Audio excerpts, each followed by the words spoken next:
माफी से लौट आएगा साहिल? ये सवाल कई उठ रहे हैं क्योंकि दिल्ली के द्वारका में जो हिट एंड रन का मामला सामने आया, इसने हर किसी को अचंभा कर दिया है। ये खबर सुर्खियों में बना हुआ है। यहां एक रईसजादे की रफ्तार ने 23 साल के साहिल धनेश्वरा को मौत की नींद सुला दिया था। इस दर्दनाक हादसे ने सिर्फ एक लड़के से उसकी जिंदगी नहीं छीनी, बल्कि उसकी मां की पूरी दुनिया उजाड़ दी।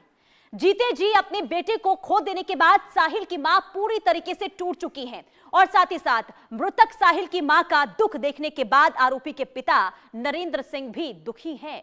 इस हादसे पर उनका बयान सामने आया है। आरोपी नाबालिग के पिता का कहना है कि अपने बेटे की गलती मानते हैं। आरोपी नाबालिग के पिता ने कहा है कि मेरे बेटे की गलती है और मैं इसके लिए माफी मांगता हूं। जो भी लीगल प्रोसेस होगा मैं उसे फॉलो करूंगा। मुझे जो भी जानकारी मिली है वो मुझे पुलिस से मिली है। मेरा बेटा और बेटी कार में थे। आरोपी नाबालिग के पिता का कहना है कि यह दिल तोड़ने वाली घटना है। वो बहुत परेशान है। पूरे परिवार में गहरा दुख है, उस परिवार के लिए भी और हमारे लिए भी। हमने पुलिस के साथ सहयोग किया है। मैंने पुलिस द्वारा मांगे सभी डॉक्यूमेंट्स जमा करा दिए हैं। यह पिता का स्टेटमेंट हम आपको बता रहे हैं। लेकिन जो ये तस्वीर आप देख रहे हैं,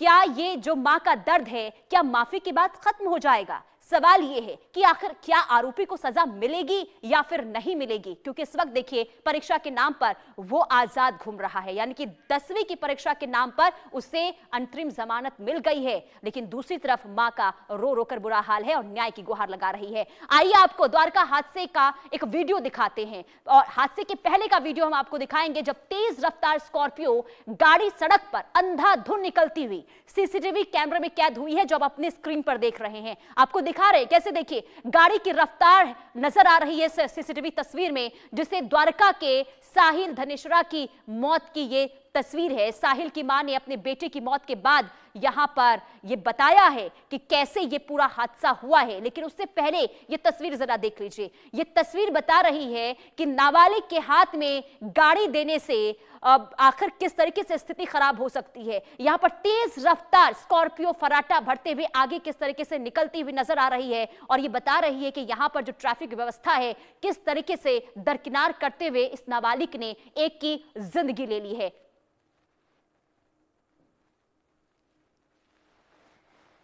तो द्वारका हादसे का ये नया सीसीटीवी फुटेज हम आपको दिखा रहे हैं। ये हादसे के पहले का सीसीटीवी फुटेज है और यहां पर आप देख सकते हैं कि जो सफेद लाइन है, बीच की जो सफेद लाइन पट्टी आप देख रहे हैं, इसके बीचों बीच ये जो गाड़ी है, उत्तर प्रदेश के लिए गया था। 3 तारीख का जो घटना हुआ, मेरे वाइफ मिसेज द्वारा मुझे दिन का 11:30 पौने 12 का नियर अबाउट मुझे पता लगा।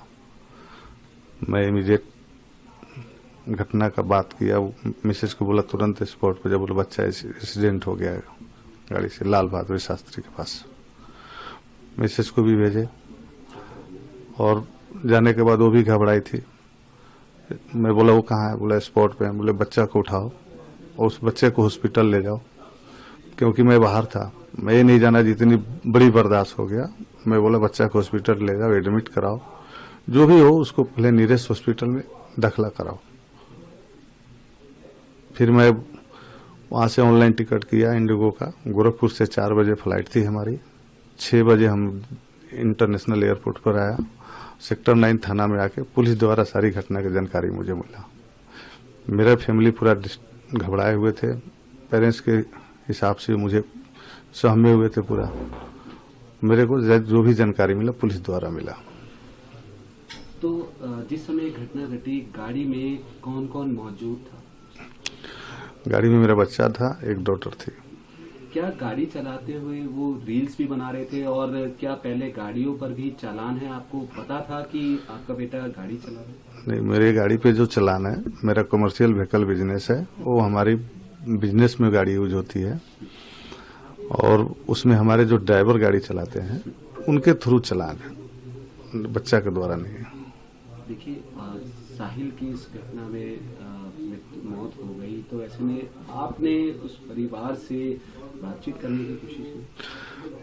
रिसेंट घटना है, मैं कोशिश, मेरा आत्म गवाही देता है, मैं कोशिश करना, मैं बिल्कुल अभी बात मुझे अभी करना उचित नहीं लग रहा। देखिए, बाल गृह सुधार से आने के बाद क्या आपके बेटे की आपसे बात हुई क्या कुछ बहुत डिस्टर्ब है, बहुत डिस्टर्ब, गहरा शोक है। हम पूरे फैमिली में गहरा शोक है, उस फैमिली के लिए भी और हमारे खुद का भी है।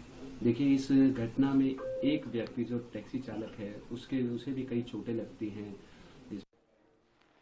तो आरोपी के पिता को आपने सुना, जो खुद बेबस हैं, माफी मांगते हुए नजर आ रहे हैं। लेकिन सवाल यह कि क्या माफी मांगने से जिस मां की दुनिया उजड़ी है, क्या वो सबर पाएगी? वहीं आपको बता दें कि साहिल धनेश्वरा की मां इन्ना माकन ने कहा है कि कुछ बच्चे सोचते हैं कि वो सड़क पर कुछ भी कर सकते हैं क्योंकि उनके माता पिता के पास पैसे हैं। ये एक आपराधिक सोच है, ये सिर्फ एक एक्सीडेंट नहीं है। मेरे बेटे की मौत उनकी फन रील की वजह से हुई है। स्कॉर्पियो के खिलाफ पहले से ही कई ओवर स्पीडिंग चालान है, फिर भी उसके पिता ने उसे नहीं रोका।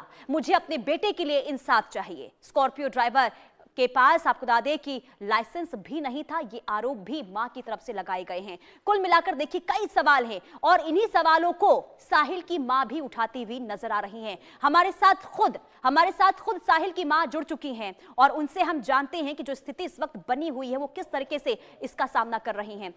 अब सबसे पहला मेरा सवाल आपसे ये होगा, साहिल को टक्कर मारने वाला जो 17 साल का नाबालिग था, सिस्टम से आप क्या कहना चाहते हैं? इसे लेकर नाबालिग था, सिस्टम से आप क्या कहना चाहते हैं?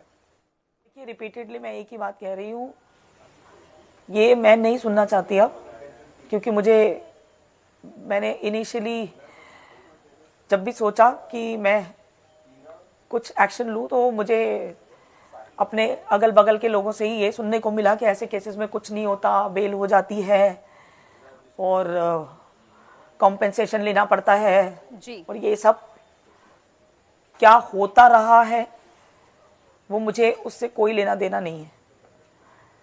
मैं बार बार रिपीटेडली बोल रही हूँ, सिस्टम में जब जरूरत होती है तब नियम चेंज भी होते हैं, अपडेट भी होते हैं, अब अपडेशन भी होता है हर चीज का बेटर। मैं आपसे एक सवाल करती हूँ, मैं सबसे एक सवाल कर रही हूँ, टेक्नोलॉजी जब पुरानी हो जाती है तो उसमें रोज अपडेशन होता है ना, हमारी जरूरत के हिसाब से जी। लोगों के लिए है ना चीजें। तो जब रोज चीजों में अपडेशन हो रहा है, सरकारों में अपडेशन हो रहा है, अपनी सहूलियत के लिए सरकारों की सिस्टम अपडेट हो रहे हैं, चीजें अपडेट हो रही हैं, तो हमारे लिए, पब्लिक के लिए ये नियम कानून अपडेट क्यों नहीं हो रहे? क्यों नहीं? ये क्या स्टेटमेंट है कि ऐसा होता है? नहीं, प्लीज, होता होगा, make it a past. This is need of the hour, this is need of the people, this is need of parents. उनकी जान बच्चों में होती है, जानवरों के लिए भी सेम चीज लागू होती है, इंसान के बच्चों के लिए भी सेम चीज लागू होती है। जानवर भी भूखे प्यासे पहले अपने बच्चे के मुंह में लाके दाना डालते हैं। Please don't give me this excuse, change it right now. Right from Sahil's case, I want this excuse to be vanished. I don't want this excuse. I don't want to listen this further. बिल्कुल इन्ना जी, देखिए जो आपका दर्द है, अब ये हम समझ सकते हैं कि इस वक्त आप पर क्या बीत रही होगी। लेकिन सवाल मेरा दूसरा ये होगा, क्या नाबालिगों की वाहन चलाने पर माँ बाप को कठोर सजा मिलनी चाहिए?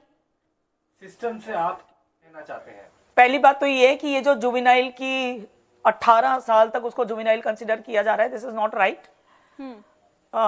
मैंने आज कहीं सुना भी था और कल शायद कोई यूपी के कोई जिनकी बेटी गई है जो 1.5 साल से कुछ बोल रहे थे, कल वो मीडिया पे लाइव थे, मैंने थोड़ा ही सुना था, मैं ज्यादा तो नहीं सुन पा रही हूँ। उनकी बेटी का कुछ हुआ है पास्ट में, तो ही वाज सम